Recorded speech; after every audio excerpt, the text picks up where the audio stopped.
Souvent, l'athéisme est une expression, et là je vais sur un terrain un peu dangereux, l'athéisme est l'expression d'une foi très profonde.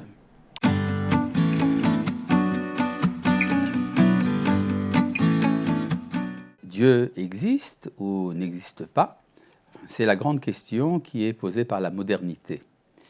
En fait, depuis l'époque des Lumières, la société humaine a tendance, la société pensante en tout cas, a tendance à se détacher de l'autorité divine, parfois allant jusqu'à nier même l'existence de Dieu, comme on peut voir dans les systèmes de pensée d'Auguste Comte ou de Nietzsche.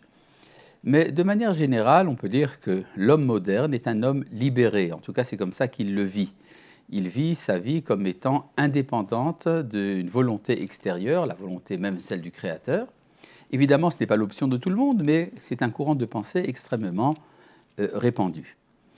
Et comme à son habitude, le Rav Kook, qui traite de tous les grands sujets qui troublent la tranquillité de notre époque, s'occupe également du problème de l'athéisme. Il y a un texte très intéressant du Rav Kook qui s'appelle Yissurim Memarkin, c'est-à-dire les souffrances nous font grandir, les souffrances nous nettoient. C'est que la question de l'existence de Dieu, de la non-existence de Dieu est fondamentale. Elle est fondamentale non pas parce que je me demande est-ce qu'il y a une autorité qui m'impose les mitzvot ou pas, mais c'est étant donné que l'idée de Dieu, c'est l'idée fondamentale, primordiale de toute pensée, donc ça conditionne toutes les autres pensées.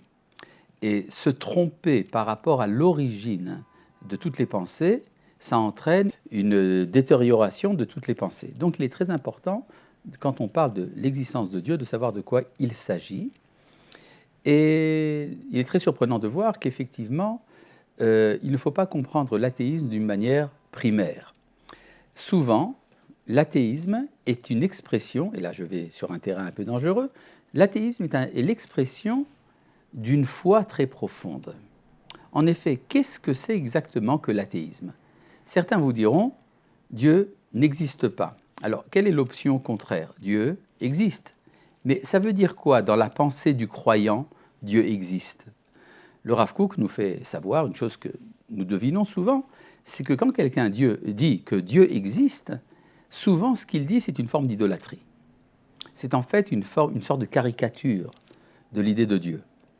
Et Dieu est considéré comme une sorte de grand roi ou de grand gendarme, ou bien une intelligence supérieure, ou un être doué de perfection. Tout cela est vrai, mais tout cela est partiel. Souvent, l'idée de Dieu permet de justifier des superstitions, parfois la bêtise humaine, parfois l'étroitesse d'esprit, ce qui est évidemment contraire à l'idée véritable de Dieu. Et souvent, ceux qui refusent l'idée de l'existence de Dieu, ils le font non pas parce qu'ils ont une idée bien claire de ce que ça veut dire, est-ce que Dieu existe, Dieu n'existe pas, mais c'est parce qu'ils ressentent intuitivement que quelque chose est mensonger, quelque chose est caricatural dans l'opinion du croyant. On pourrait rapporter à cela un texte de la Guémara, bien connu, Kol hakofer ba'avodah zara nikra Yehudi. C'est celui qui nie l'idolâtrie qui est appelé juif. Yehudi dans le sens de l'éhodot, celui qui reconnaît l'existence de Dieu. C'est implicite. Le fait de refuser, de rejeter l'idolâtrie et le paganisme, c'est en fait la première forme de la connaissance véritable du Créateur.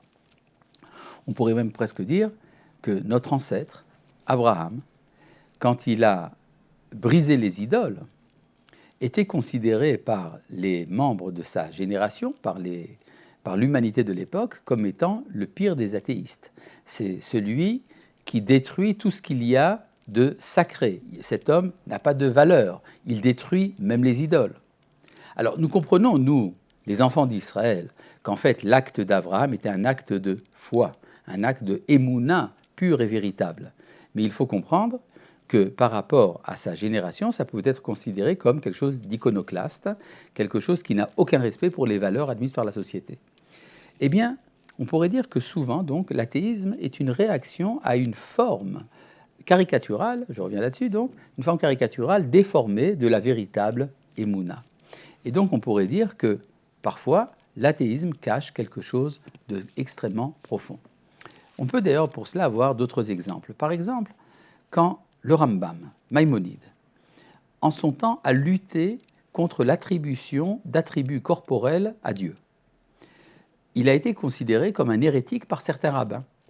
Certains rabbins ont dit, mais enfin, si Dieu n'a pas de corps, alors il n'existe pas. Alors évidemment, depuis que le Rambam a fait son travail, nous avons réussi à intégrer cette idée que c'est un fondement de la Emouna, un fondement de la foi juive, que Dieu est incorporel.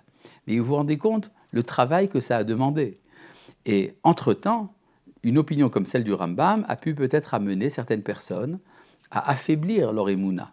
Mais si on fait un calcul à longue échéance, c'est le Rambam qui a raison. Eh bien, le Rav Kook également, disons, diagnostique que l'athéisme a un rôle de purification de la Emouna.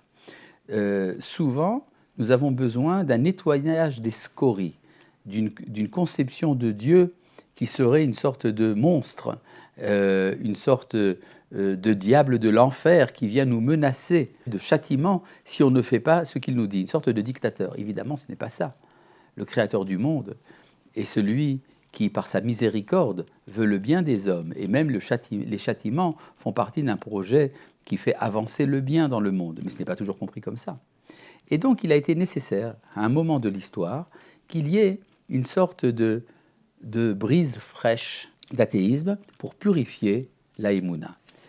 Le Rav Kook est le dernier à être soupçonnable de refuser la tradition d'Israël, Chas v'Shalom, de ne pas être dans la ligne orthodoxe absolue du judaïsme. Simplement, il y a ici une recherche de ce que peut signifier l'athéisme.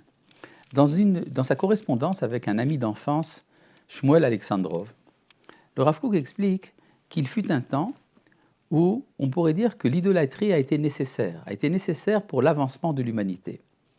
C'était le cas de l'humanité avant Abraham. Avant Abraham, il était nécessaire pour faire sortir l'homme de sa barbarie, qu'il ait la conscience que quelque chose le dépasse. C'était les divinités.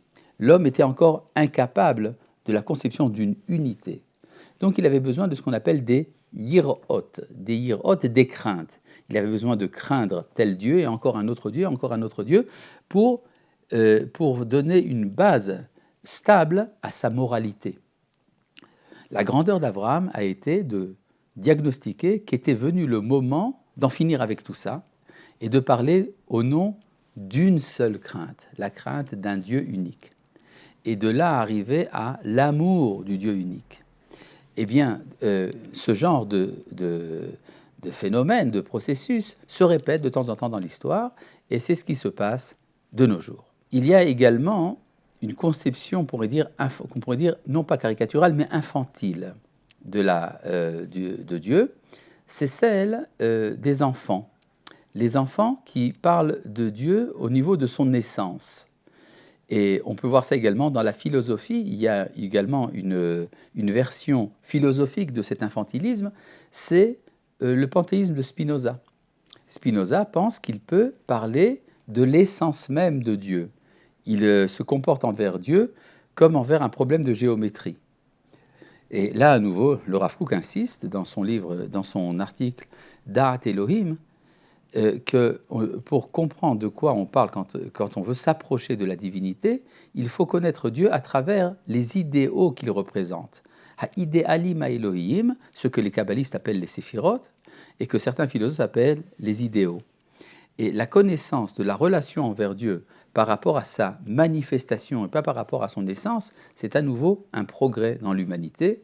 Ce progrès a commencé chez les goïms avec la philosophie kantienne, qui parle des phénomènes et non pas du noumen, des choses telles qu'elles viennent à nous et non pas telles qu'elles sont dans leur absolu. Mais en fait, le Rav Kook nous dit déjà, les kabbalistes avaient déjà expliqué ça quand ils disaient la fameuse expression du Zohar, Malchut letla migar maklal, la royauté, c'est-à-dire la conception de la divinité, ne se base sur rien d'elle-même, elle reçoit des impressions qui viennent des idéaux supérieurs. Bon, je pense que ce que nous disons là est un peu abstrait, un peu trop philosophique, mais en tout cas, il faut bien comprendre que quand nous parlons d'athéisme, il faut savoir de quoi on parle. De même que quand on dit que Dieu existe, il faut savoir de quoi on parle.